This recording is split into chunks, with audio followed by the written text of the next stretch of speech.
All right, good evening, everyone, and welcome back to negotiations with Jespa and Jeffco Public Schools. We're going to begin our evening by doing a quick round of introductions, and then I'll present a proposed agenda. And if there's any changes we'd like to make, we can certainly be flexible and adjust. So Matt Polero, Chief Student Success Officer, and we'll go to my right.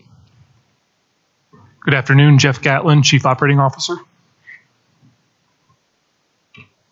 Nikki Saunders, Health Aide. Sarah Smith, Preschool, JCPK President. Sandra Kashub, Jespa President. Trevor Byrne, Bus Driver, Jespa Vice President, President of JCTA. Vicky Flores, Staff. Tiffany Beestrom, Paraeducator. Robert Elrod, Facility Manager. Darcy Hassler, Paraprofessional, High Dosage Tutor, Guest Teacher. Brent Case, Counsel for the District. All right, and with tonight's agenda, let's just quickly go through it. So we thought we'd begin the evening by presenting our counter to the Food Nutrition Services MOU. Put that first, assuming there might be some parents who would be joining us early on as we have in previous sessions. Also engage in the discussion around MEQs. We have Jeff Gatlin here to present on both of those. And then we'll move into the district's financial proposals. We'd like to take a brief pause because Brenna Copeland, our Chief Financial Officer, is going to be joining us for the first part of the financial proposal. And then we would suggest maybe a dinner break. And then when we return from dinner, having you share out your counters to Article 5 and 8 before we wrap up the joint communication. Is there any adjustments to the agenda that you'd like to make or anything that we need to talk through?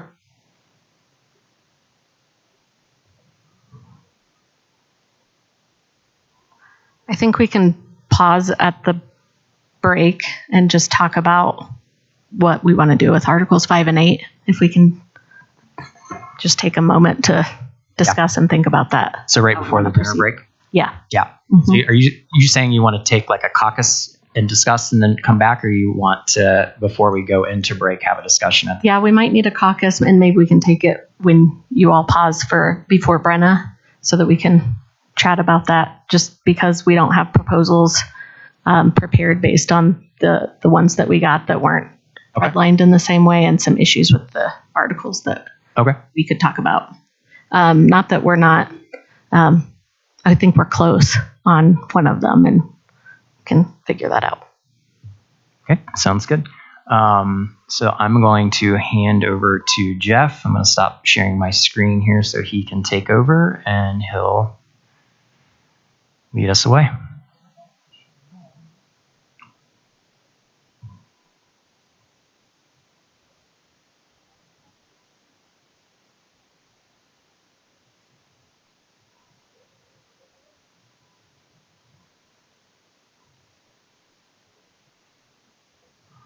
Okay, I wanted to first start, just acknowledge that the working document is becoming a bit busy. And so if there's a new strategy that we want to talk about to reset or establish a new norm after this, happy to talk about that. But it is, when you look at it on the screen and when you are in the document, it is a little bit hard to connect some of the dots. So I'll show on the screen the actual edits that are being made, but I'm just going to read the clean version. And then we'll go through it that way. So reading the clean version, memorandum of understanding between Jefferson County School District R1, the district, and Jeffco Education Support Professionals Association, Jespa. Statement of commitment. For the school year 2024-2025, SY 24-25, Jeffco Food Nutrition Services, FNS, has identified 3 schools to prepare and serve scratch-made meals every day using culturally relevant recipes provided by members of the working group in the Edgewater community. These schools include Edgewater Elementary School, Jefferson Junior Senior, and Lumberg Elementary School. Recipes will be modified to meet United States Department of Agriculture, USDA nutritional standards, and for use in large-scale production as required by federal policies. FNS, with the cooperation of the stakeholders identified below, will work to develop creative ways to improve and introduce more culturally relevant menu items and seek locally sourced, when possible, quality ingredients with minimal processing. Background: the district, Food Nutrition Services, the community, Jespa, and other representative groups agree to work together to enhance food service operations and will continue to improve and provide quality, nutritious meals for all students. It is essential for each stakeholder to understand program regulations and limitations that may exist in seeking desired outcomes around these meals. See if I'm sorry.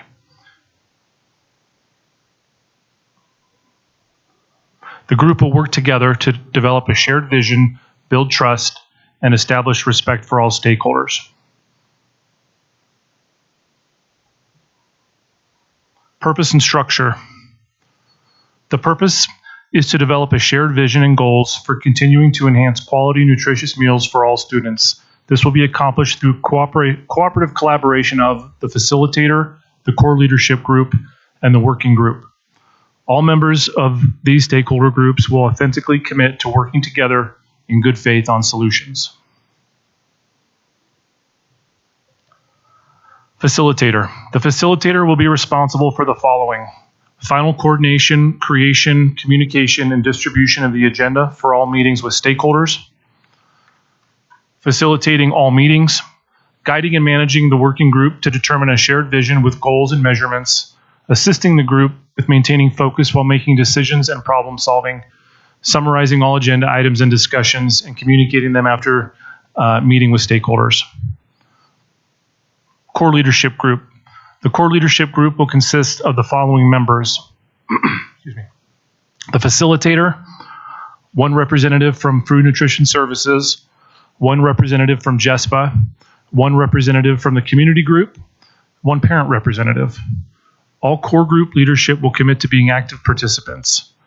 The core leadership group will be responsible for the following: setting dates and times for meetings, agenda planning and contribution for all upcoming meetings with stakeholders, and communicating agenda topics to the facilitator. Working group.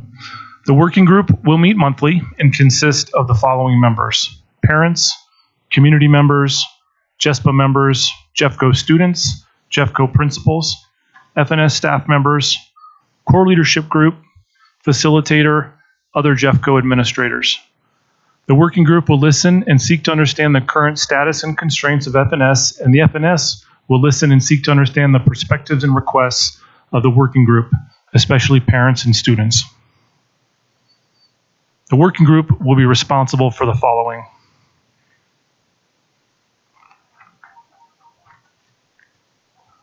consistently attending meetings and engaging in discussion and action to collaboratively achieve the shared vision, collaborating to create a shared vision to include reviewing multiple operational methods for achieving the shared vision, and working to create a set of next steps for achieving the shared vision once the shared vision has been determined. Working with food and service staff on menu and recipe development, as well as taste testing. Leading the distribution, collection, and evaluation of student surveys in cafeterias with the support of FNS.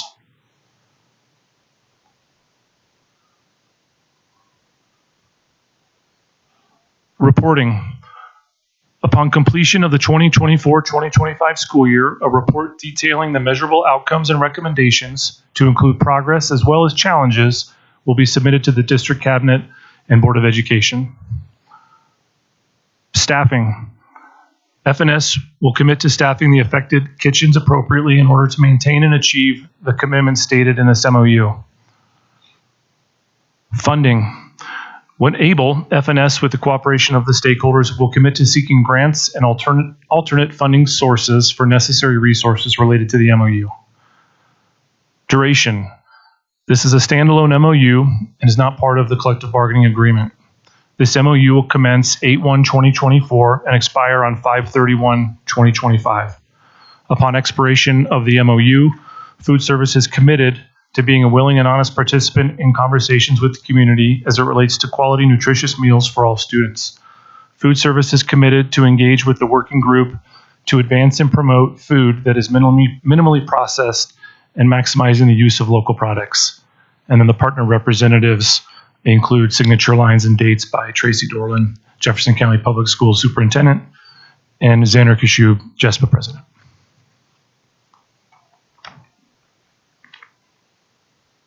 So again, this working document's getting a little hard to follow. So if you have suggestions or we want to do that in a little different way, I'm open to that. But the edits are there, and that was the result of those edits. Okay. I'm assuming you'll probably hold your questions until you get a written copy and have some time to process as a team. Yeah, that would be great. Okay, sounds good. So then we'll move into the second part of our agenda here, which is the discussion around MEQs related to Article 16, and I'll let Jeff take the lead there. Yeah, I'm just going to stop sharing.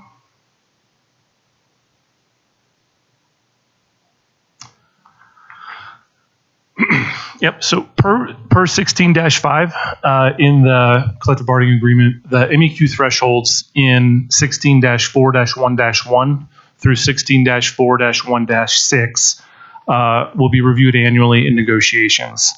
Currently, the district is proposing no changes to the MEQ thresholds in 16-4-1-1 through 16-4-1-6, but open to any counters or proposals you may have. Okay. Any discussion on either one of those items? Yeah, just quickly, I think earlier this week we got a document from Katie Jeter that we just need to review a bit more to really engage in this conversation. But thank you for bringing it to the table. Sure, absolutely. Sounds good. If we could, we'll take maybe 5 minutes just so we can get Brenna situated. She'll be joining us. She's on her way upstairs right now, and we just need to get her connected. So we'll take a quick 5-minute break, get set up, and we'll be back.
welcome back everyone from a quick break. We have with us this evening to share with us kind of a district financial presentation, our CFO, Brenna Copeland. So Brenna, would it be helpful to do introductions, or do you know everyone? I'd love to do introductions. Sure, we can do introductions. So we'll start over with Darcy, if that's okay.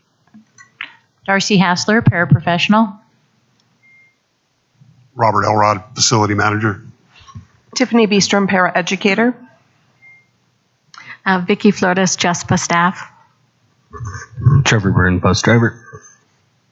Xander Kashub, Jespa president. Sarah Smith, preschool. Nikki Saunders, health aide. All right, and I know you know everybody on this side. So how we'll do this is Brenna will present, open to questions, points of clarification if needed, and then we'll take a brief pause to allow Brenna to transition back to whatever she had going on the rest of this evening, and then I'll come back and present the district's financial proposals related to compensation and benefits. All right, Brenna? Great. All right, let's go. Slide 2. So quick overview of the topics I hope to cover tonight. At any point, if I'm going too slow or too fast, please jump in and let me know. I appreciate the feedback. We're going to talk about budgets to actuals, revenue projections, the budget process, and a note on estimating the cost of comp increases. Next one. So how close should budget to actuals be? The budget is a funny little beast. It's both an authorization to spend a maximum amount of money, and it's also separately an estimate of how much money we'll spend in any given year. And those are actually two different numbers. So the districts, if you just summed up every single budget in the district, all the schools, all the departments, you get a dollar figure that's higher than what you see on the rolled up budget I present. And that's because we carry certain expectations for underspend every year. And we're always trying to fine tune those. So, but in this sense, the budget is an estimate. Most of what I'm going to talk about tonight has to do with the budget being an estimate of how much we'll spend, which is very different than how I manage my own money, but that's how we do it in the district. Okay. CDE says if you land between plus or minus 1 to 3% for revenue, 3 to 5% for expense, that's pretty good. Our district goal is a little tighter than that. We would like to get to plus or minus 2% for revenue, plus or minus 3% for expense. Just a note on how these things can work in tandem. If one goes plus and the other goes minus, they kind of compound one another, right? And so you land in a total variance of potentially 5%. And order of magnitude in the general fund, 1% of our budget is $9 million. Next. So why is it we can't exactly predict how much we're going to spend each year? The estimated salary and benefits expense. So obviously this is the biggest thing, and we're always trying to improve how we estimate this. Actual salaries for employees, we don't have a crystal ball. We don't exactly know who our employees are going to be next year because there is some turnover. And I know you guys have brought that to our attention, and as have the folks in JCEA. How do we accurately, or to the best of our ability, estimate turnover and its impact on wages? We do try and do that.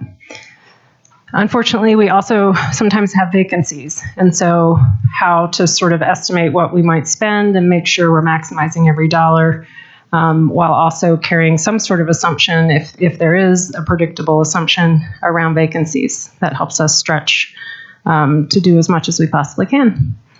Non-personnel expenses. Contracted services are sometimes required, unfortunately, and don't always know what those are going to come in at. And then also utilities are sometimes unpredictable. So that gave us a little bit of a kick in the pants a couple years ago, but we're doing better this year. Timing wise, there's about 200 plus different people who own budgets, not just me. And they all decide when and how to deploy their budget. And so that also impacts what we spend and when. And sometimes it just comes down to when do they place an order for something, and does it end up in this year or next year? So it's kind of a very much a moving target. Next. And then why might our revenue vary from our estimate?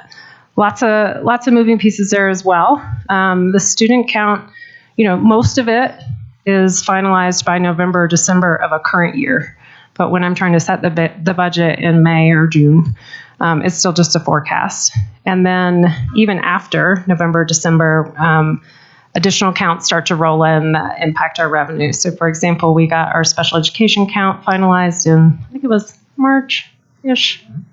And that's actually going to produce a revenue variance that we didn't see coming necessarily that will impact this year's financials.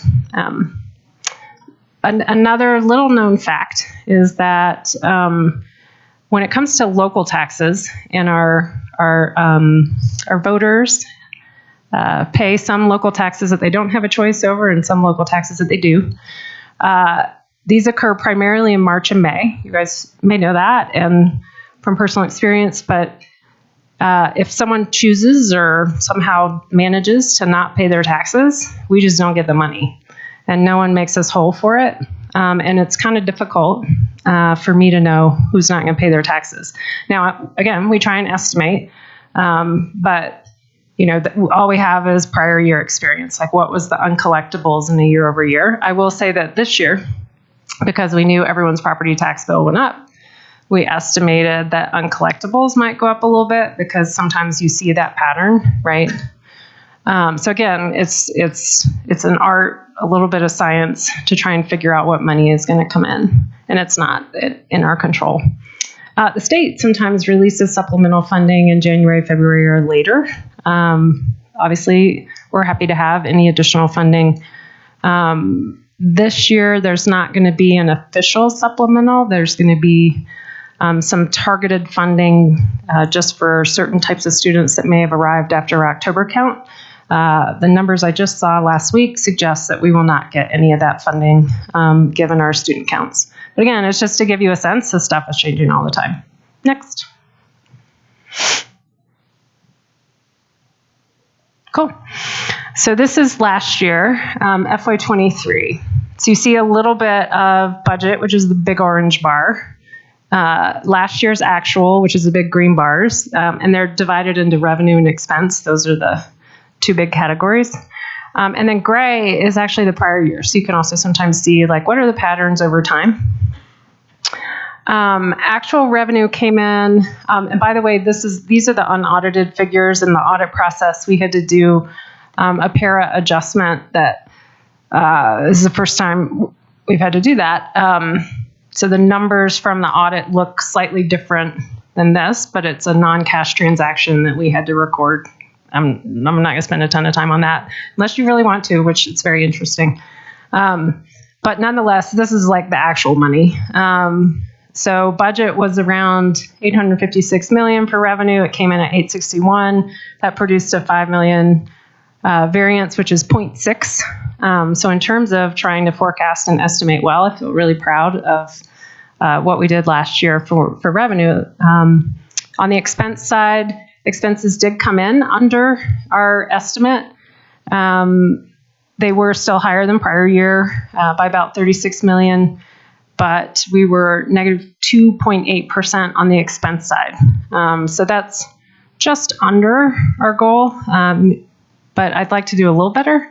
So we're still trying to refine our estimating, et cetera. Total variance, 3.4% to budget. Use of fund balance, $2 million. So in the end, in the general fund, we spent everything we brought in. That is the goal each year, is to spend what we bring in. Okay, next. I think I'm going to skip this slide. It's just showing you what can happen as things vary, but I'm sure that's pretty intuitive, so let's keep going. Cool. This is a graph that shows our general fund balance over time. I think, as you can see, and as you've noted, our fund balance grew between 2017-18 and 2020-21. In those kind of 3 to 4 years there, really it was like 3 years. A couple of things happened. One, passed the 2018 MLO. And so when you pass a new override in November and you start to collect the money immediately in the same year, typically you haven't budgeted to spend it yet because you aren't counting on having it yet, because it really depends on the voters, right? So the extra mill levy override that we collected went to the fund balance and it was assigned to the purposes set forth by the voters, et cetera. In the 2 subsequent years, pandemic relief funding was quite a bit of one-time funding that we weren't expecting. I understand. I don't know. I say we. I wasn't here. And so that did produce extra funding towards our operational expenses that created an increase in fund balance to 212.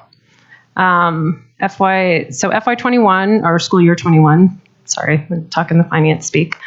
At the end of that year, we finished with $212 million. I actually started in September of 21, so that was in the 21-22 year.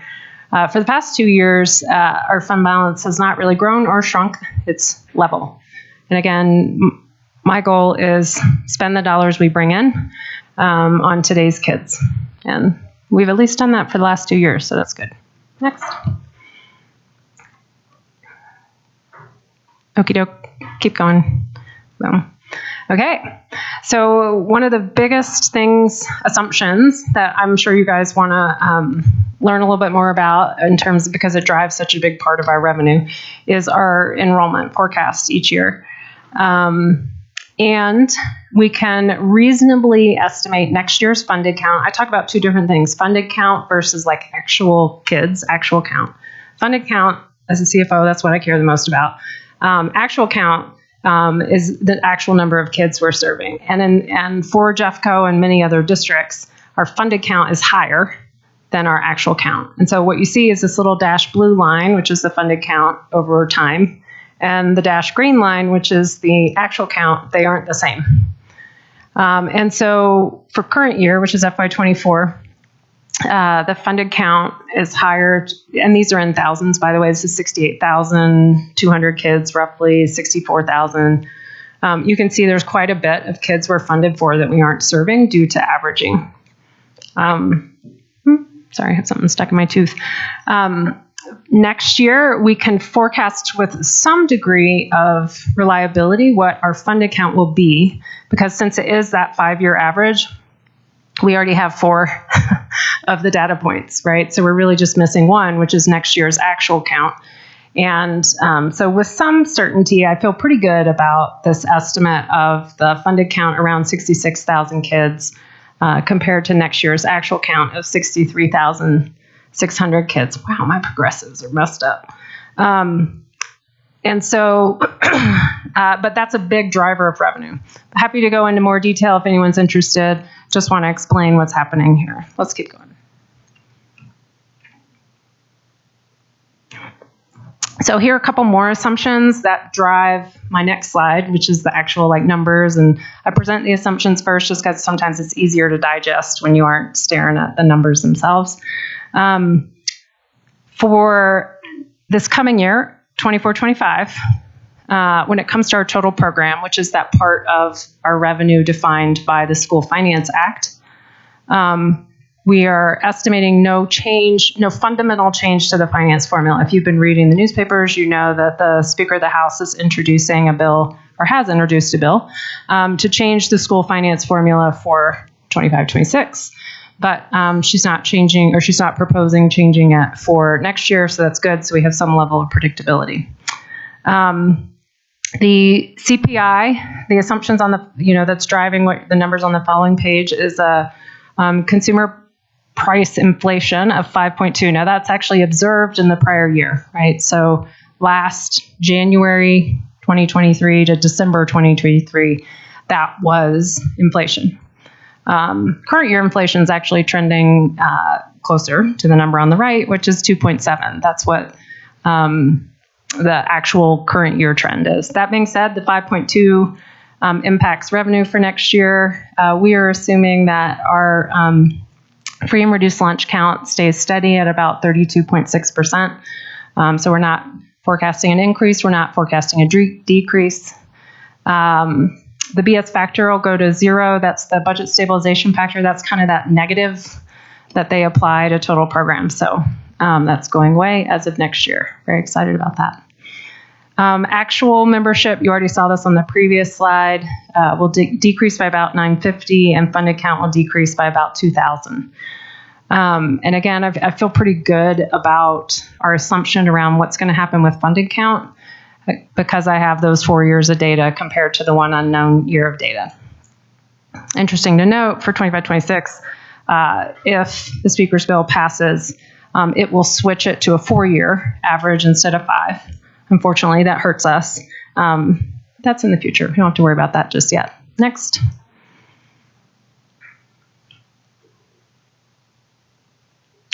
Cool.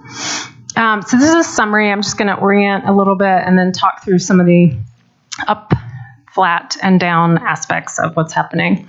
So you see the labels over there under magenta: state share, total program, specific ownership tax. That's just like 3 parts of the same equation, which is our total program. So I'm not going to spend a lot of time on the breakout there, but the total program, the current year revised budget is at $698 million. The forecast for next year is $726 million. That's a 4% increase in total program revenue. Okay. And then you can see an out year. I'm not going to spend a ton of time on 25-26.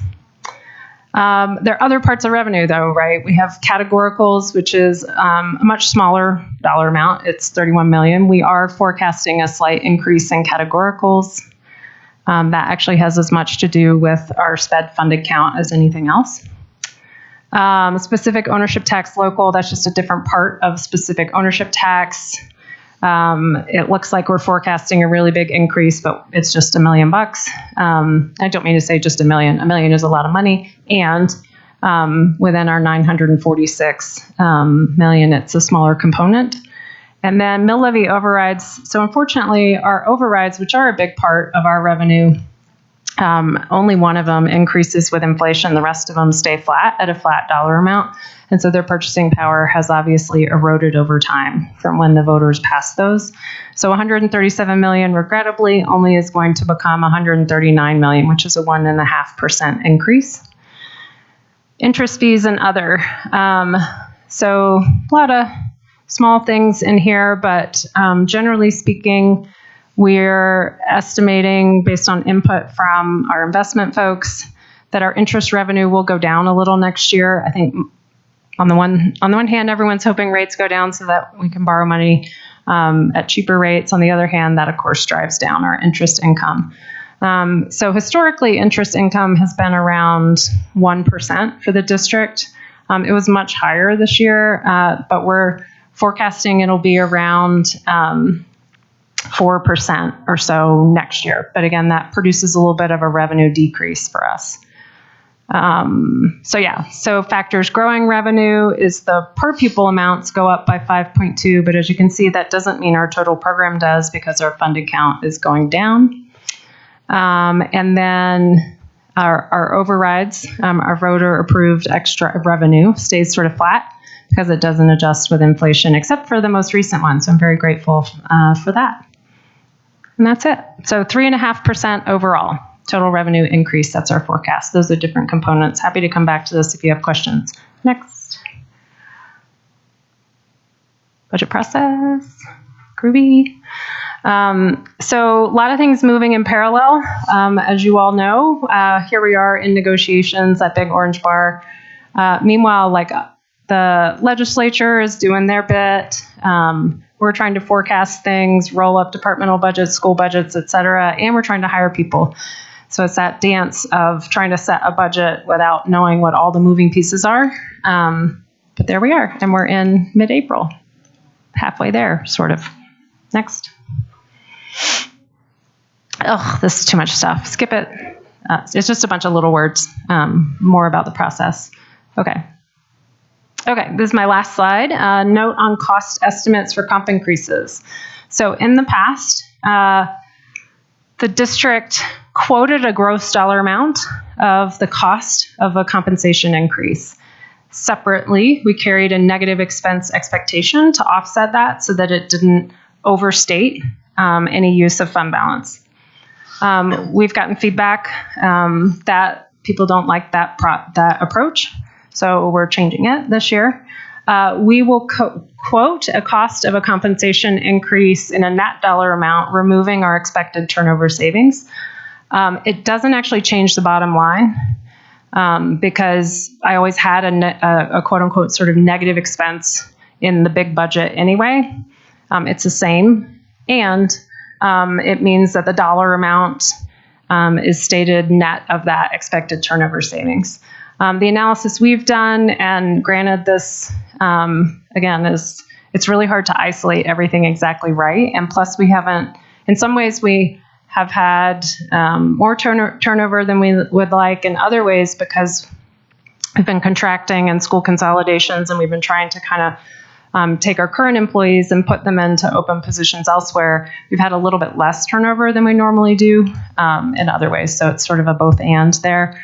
But we estimate that regular turnover, decreases the cost of steps lanes equivalent by about 50%. So that is how any numbers you hear from Matt will be net of that assumption. And that's an assumption that, of course, I'd be happy to talk about as well. Vicki, I know, I think your computations look a little different. I'm always open to dialogue around that. So that's it. All right. At this time, are there any questions or clarifications needed? Just one quick one. Do you have the turnover savings calculated by bargaining unit by chance? Because when you talk about steps and lanes, it sounds like that's as a whole includes JCEA, but yeah, I'm curious about like turnover for Jespa. Yeah. So we did compute it separately by bargaining unit. I'm using the same presentation just for consistency purposes, and that's why you see lanes mentioned there. So your steps and your longevity increases would be sort of what we're talking about. And we see roughly the same, like 50% discount. It's not the right word. I apologize. I don't have good words. Across the bargaining units and across JCAA, which is not a bargaining unit, but we did analyze turnover savings for them as well.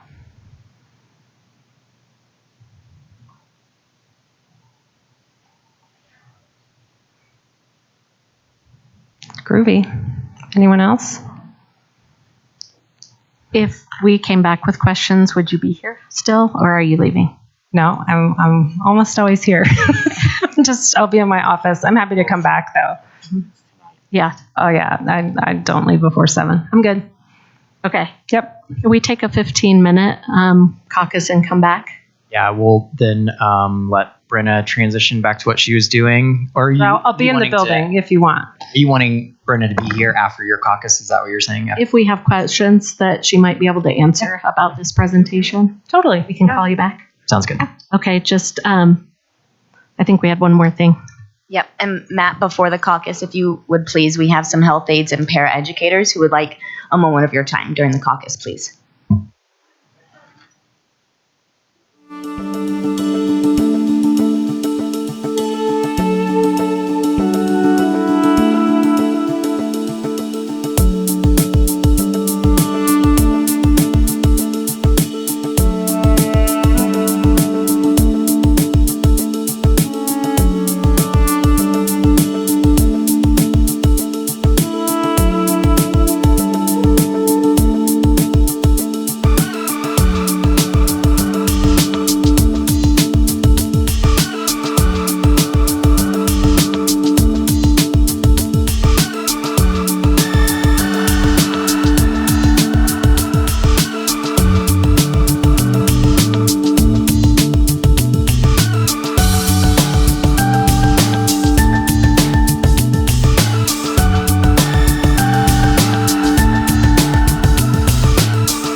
All right, we're back from caucus. We just finished up having our CFO present a financial presentation. Hand over to Jespa to see if there are any follow-up questions or questions related to other articles that we presented.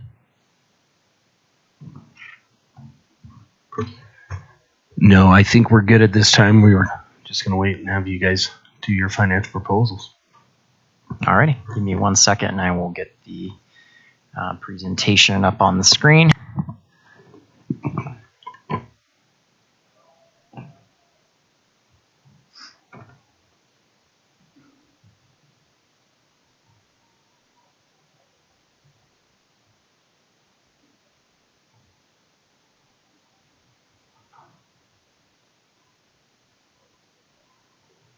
All right, shifting gears to Jeffco Public Schools counter to Jespa's financial proposal related to compensation and benefits. So starting with compensation, the district is proposing steps in longevity increases, which essentially would result in eligible employees expecting a percentage increase ranging from 2.5 to 5% for steps in longevity, depending on their position on the scale. In addition, we're proposing all employees receive a 3% cost of living adjustment, also known as the COLA. And so combined, eligible employees would receive steps and or longevity increases in the total range amount from 5.5 to 8%, depending on their position on the scale with these two combined increases. And so this proposal marginally surpasses our anticipated revenue growth of 3.5% and the current inflation rate of 2.8%, enabling the district to maintain operations at sustainable levels over time, while also ensuring that employees can still afford goods and services despite increasing costs related to inflation. So in terms of health insurance, we're proposing to raise the annual contribution to Jespa's medical insurance by $300 annually to a total of $7,248, which represents a 4.3% increase from last year. Meaning that the monthly contribution will be $604, which represents an additional $25 per month per employee contribution. And at this point, that's the end of our financial proposal. We've chosen to prioritize compensation and benefits, so we're unable to accept the other requested items at this time.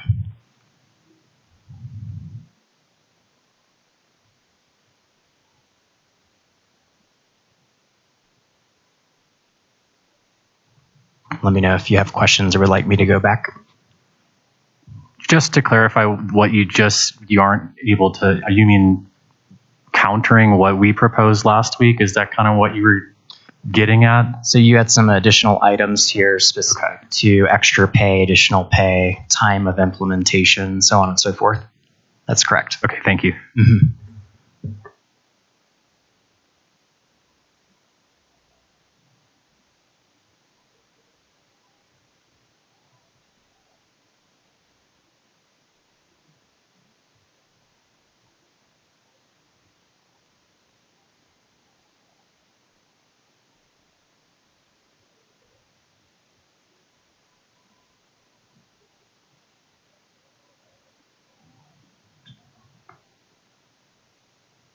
Would you like us to send you a copy of this? Yes, please. Is there anything else on the agenda before the dinner break? Not that I recall, no. Our dinner is not here. We'd like to caucus, but our dinner isn't here yet, so Okay, when do you expect it? hopefully very soon. So I think we can check in an hour. Does that give you enough time for your dinner break? Sure. Yep. That works. So we'll be back up here at 6:17. Does that work? Unless we hear from you otherwise. That sounds good. Okay. Thank you.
All right, we'd like to welcome everyone back from the dinner break.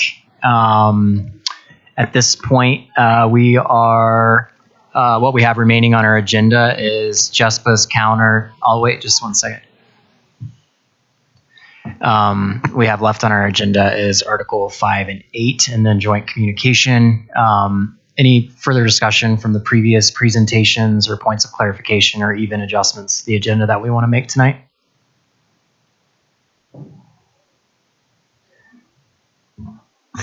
No, I think we're going to take time to review it before we come back with a counter.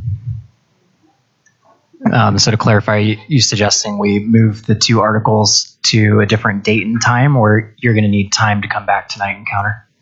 We'd still like to go over 5 with you if possible tonight. Sure. We're just talking about financials. We'd like time to. Oh, absolutely. Before we count. And what about Article 8, Trevor? We'd like time to still go over Article 8. Tonight? No, we'd like time to go over it and then come back with. Got it. So we'll move the response to the financial proposals to next week along with Article 8, but you'd like to counter 5 tonight. If we can. If you so, can. yeah, I think All right, we let's just talk had about some that. questions we had raised last time that we needed to discuss. So if we can go through some of those issues, we're probably closer on 5 than we are on 8. Okay.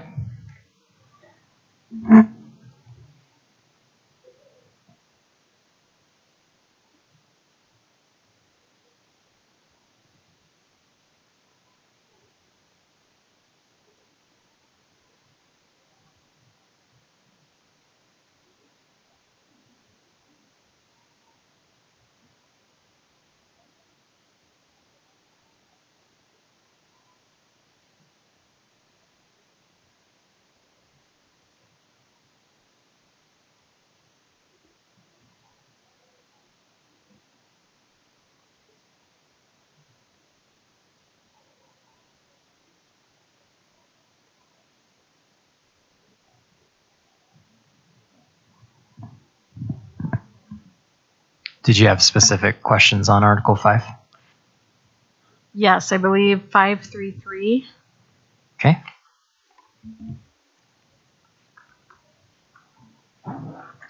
Yes, at the last session, Brent, you said you were going to look into that and get back. I did indeed, and we were just listening to the exchange between Vicky and I, and I was trying. We couldn't figure out what we were getting back to you on. So Vicky and I had a kind of a back and forth discussion about the law, and I mean, ultimately, what I took from re-listening to that was that. I mean, there was a concern concerning an employee not being paid for a break that they weren't really allowed to take. And my take on that is that that is not right, but that it's already forbidden by 533. And so then I was trying to figure out what the other issue is, because the discussion indeed ended with me saying, let us discuss that. And so I don't know if you could re-ask the question, or whatever is still unclear, let us know and we'll try to answer it. But we literally went back and listened to like the 3 or 4 minutes of Vicky and I talking to each other. Sorry, go ahead, Darcy. Sorry. And yeah, it was in there. It says we'll talk further if it's 8:30 to 5 that should have a break, and you guys had struck through the duty free on break. So I think that's what we were trying to circle back on.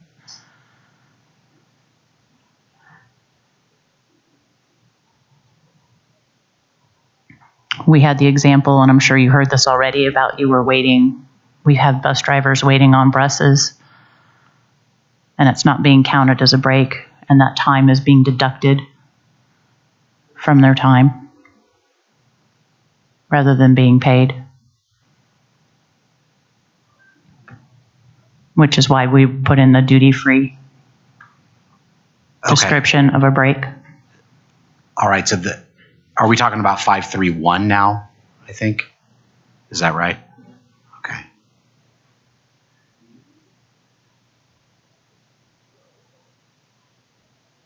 So can I restate the question as why did you strike through duty free? Is that what you're asking? I believe that would be a correct clarification.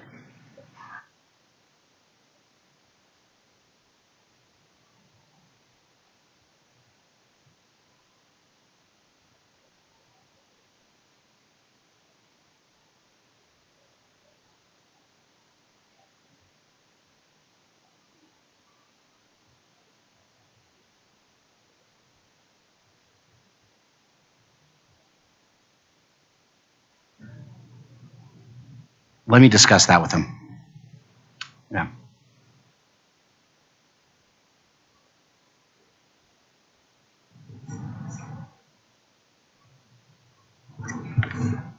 Discuss with, I'm sorry, I heard let me discuss that.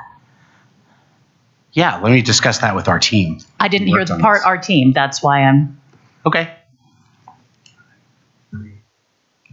I think we're pretty close on this. There are a couple of sticking points. It would be helpful if we could clarify duty-free breaks. Your point is taken that they are, and I think it'd be helpful to clarify it so that managers also know that breaks are breaks and we're not supposed to work during our breaks. There might be a couple of other points we want to raise, and we can counter this, but I think just so you know, there are just some more minor points. I think if you just reviewed our conversation, we talked a little bit about the ADA last time too, and that was a question that maybe we're going to look at. Was it? I thought we excuse me. I thought we resolved that one with respect to whether the ADA covers second opinions for fitness for duty. I believe that it doesn't. I don't think the regulation anything about second opinions for fitness for duty examinations. So that's my take on that one. And I know we talked about the we sort of spoke about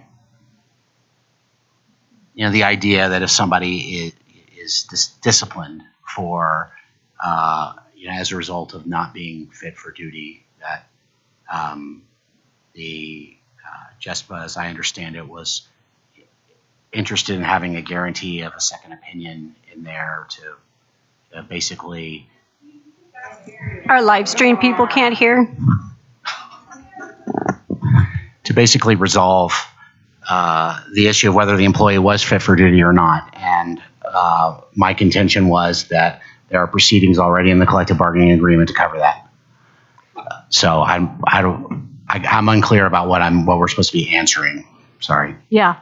I think that the language probably is like the reason why we think we're close is that the language doesn't prohibit the employee from going to their own doctor and allows for it.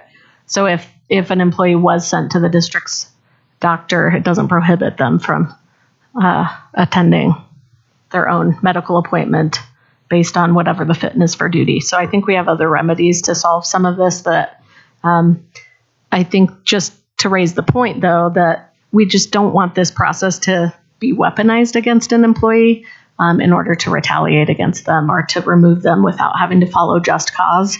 But if they were terminated or disciplined as a result that we didn't think was fair, we would file a grievance anyway. So we'd have a remedy for that. So is there anything else, Darcy? No, it was just basically going back on the breaks and the duty free.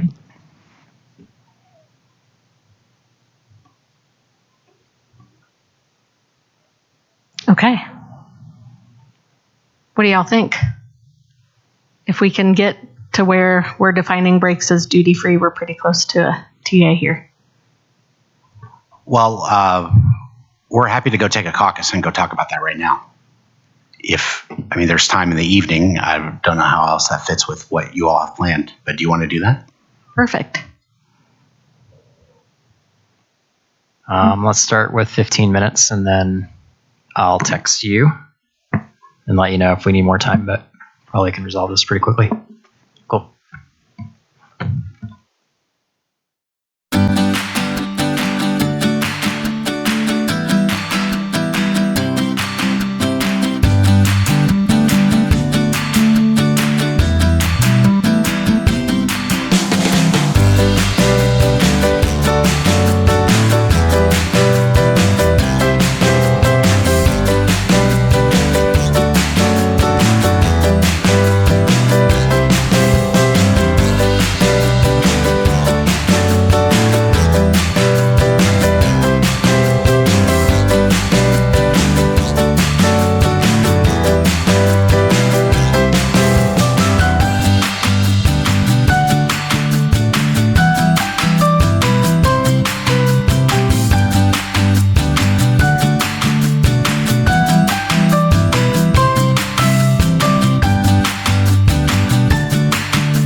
So the question was, with respect to the district's response to the Jespa counter on 531, why did the district strike out duty free? The answer is because the district is not guaranteeing that these paid breaks are duty free.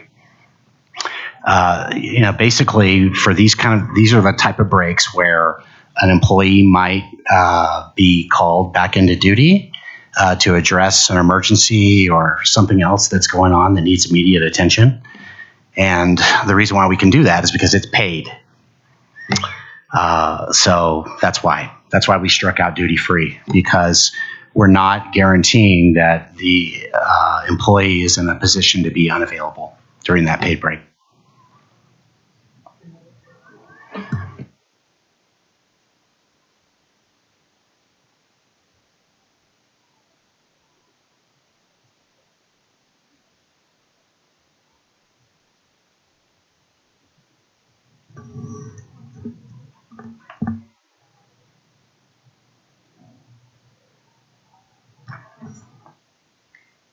Okay. So you're not willing to agree to provide duty-free breaks in this article? Not true. No. The meal break, right, is duty free and unpaid, right? So if an employee is required to work during a meal break, then it becomes paid. But specific to 531, that's correct. I think you're hearing a lot of voices because folks aren't getting breaks at all, period. And they're burned out. And they're tired. And it's hard. So that's unfortunate. We're going to caucus for a minute.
Thank you.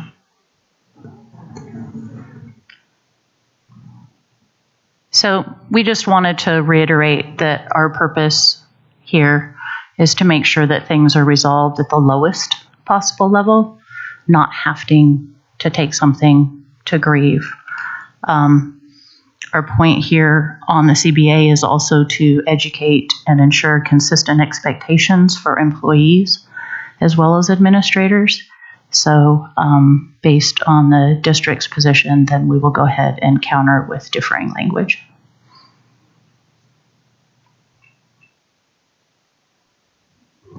Okay. You're going to spend some time with that? We can bring it back next time. Okay. And counter.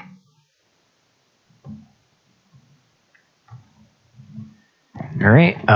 So based upon discussions right after dinner, we're looking at agenda setting for next week then. Okay. So then the last piece here is just the joint communication. Do you want to scribe this time?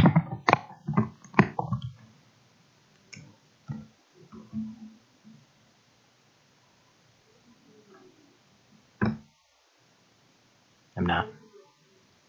Okay. Give me 1 second.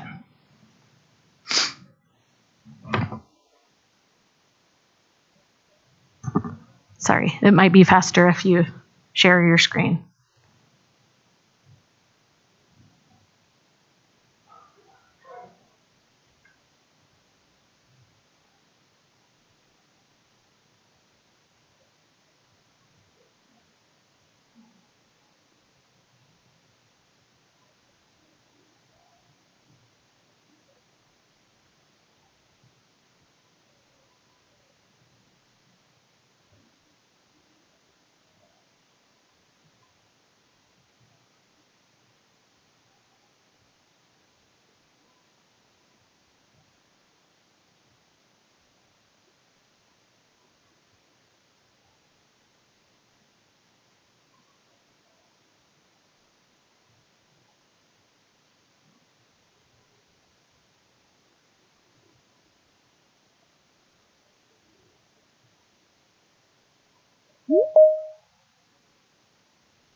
I requested to join. If you want me to do it, I'm happy to do it.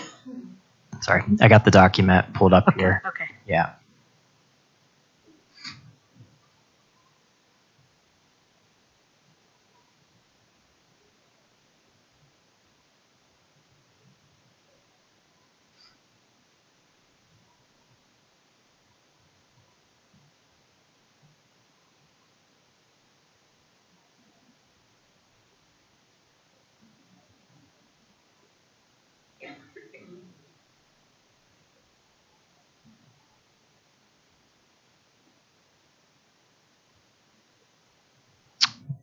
Let me just enhance that.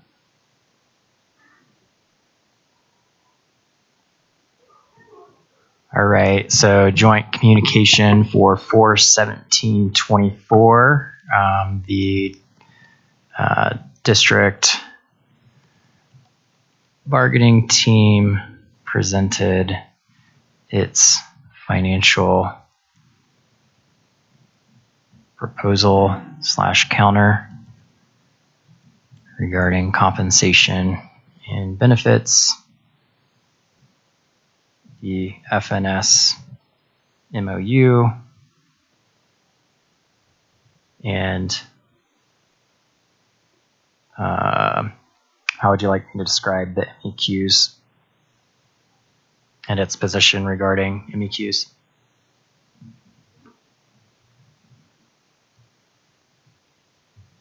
I think you say like MEQ thresholds. That clarifies. Okay.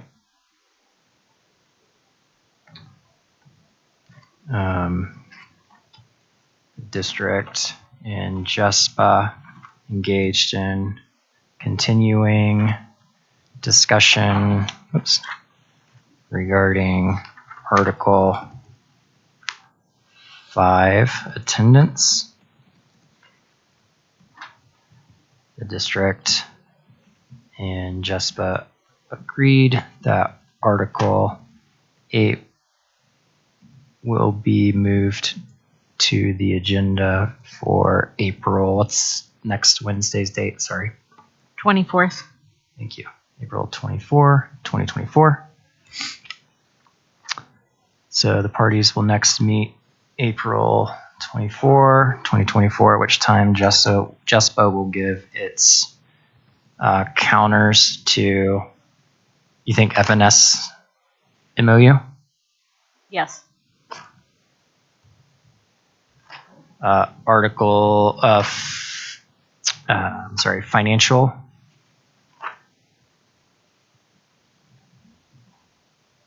Financial counter, compensation / benefits. Article 5, attendance. And Article 8, leaves.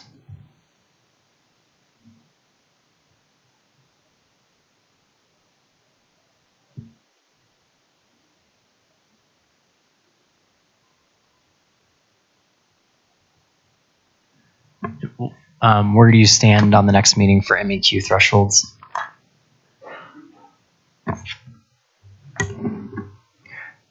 We'd be happy to review that, and then, yeah, we could talk about it next time. I don't know if it's like you said you're willing to no changes, so yeah, it's easy to come back and say yes or no to, so we'll discuss it next time.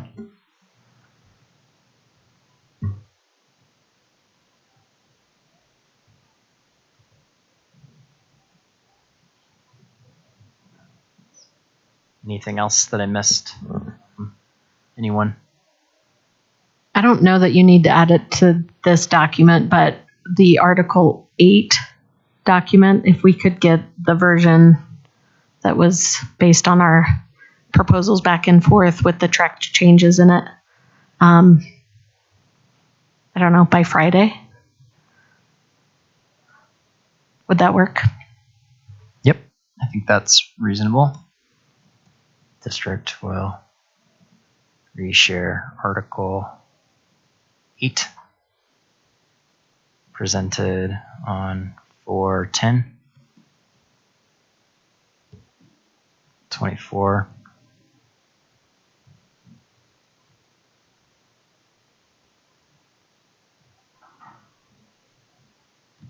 Anything else? I think I missed anything. I think we're good.